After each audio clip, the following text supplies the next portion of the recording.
Mesdames, Messieurs les journalistes et professionnels des médias, c'est avec un plaisir inégalé que nous vous retrouvons cet après-midi dans le combat que nous menons pour la vérité des urnes, afin de démontrer le caractère unique et partisan du processus électoral qui a conduit la gouvernance électorale à désigner Faure Gnassingbé vainqueur provisoire du scrutin du 22 février 2020 au mépris de la volonté populaire exprimée dans les urnes.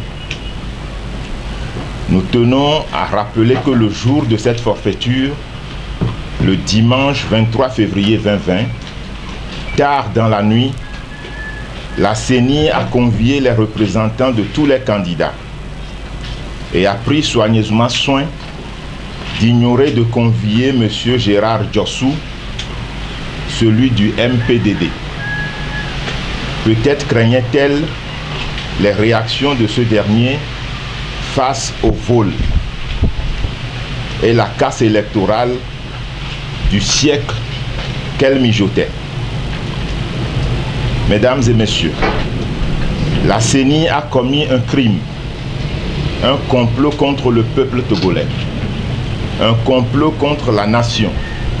Et en cela, elle est impardonnable.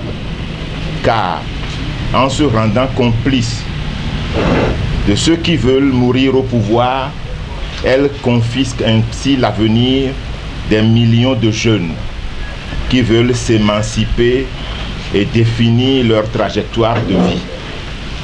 Elle envoie dans le monde des ténèbres des millions de Togolais que les politiques publiques déclinées par le régime sortant confinent en enfer sur le sol de nos aïeux.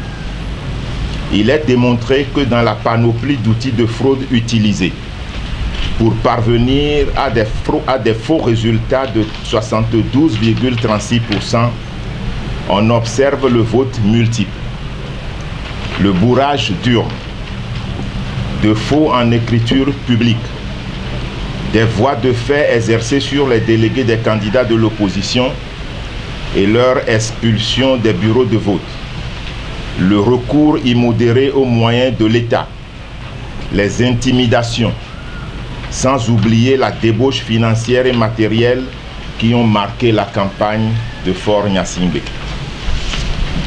Au nom de quel principe la CENI peut-elle commander auprès d'un imprimeur accrédité des bulletins de vote prévotés en faveur du candidat sortant?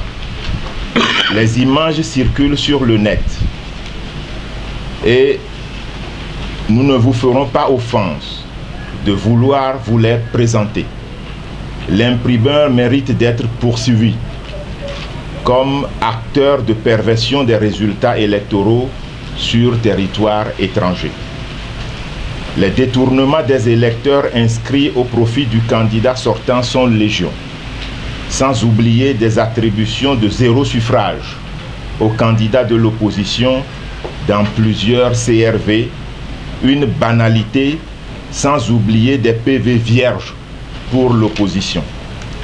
Les témoignages qui nous parviennent des profondeurs de notre pays sont effrayants sur la nature des dérives et des irrégularités du scrutin, qui sont proportionnelles à la volonté farouche de ceux qui sont vomis, mais qui veulent se maintenir au pouvoir. Quel idéal de civisme porte ce régime pour l'avenir de la nation, des jeunes, corruption des jeunes, des chefs de village, des cadres d'administration pour pervertir le jeu d'une compétition saine. Et pendant ce temps, les candidats de l'opposition sont privés des moyens légaux de financement que leur confère la loi. C'est au regard de tout ce qui précède que le MPDD exige la publication des résultats bureau de vote par bureau de vote. Nous lançons un appel pressant à la communauté internationale, notamment à la France, l'Allemagne, l'Union européenne, les Nations Unies et le Vatican, afin qu'elle reconnaisse la victoire du candidat de la coalition de Monseigneur Philippe Fanouko-Podro, qui a largement gagné le scrutin du 22 février 2020. Nous remercions les États-Unis d'Amérique, le Parti national panafricain PNP et les nombreux partis politiques dont l'ANC, l'ADI, le PSR, qui ont salué la performance du MPDD. Nous remercions la conférence épiscopale pour sa récente sortie qui exige la vérité des urnes. Togolais debout pour réclamer et exiger ta victoire, claire et sans embâche. Je vous remercie.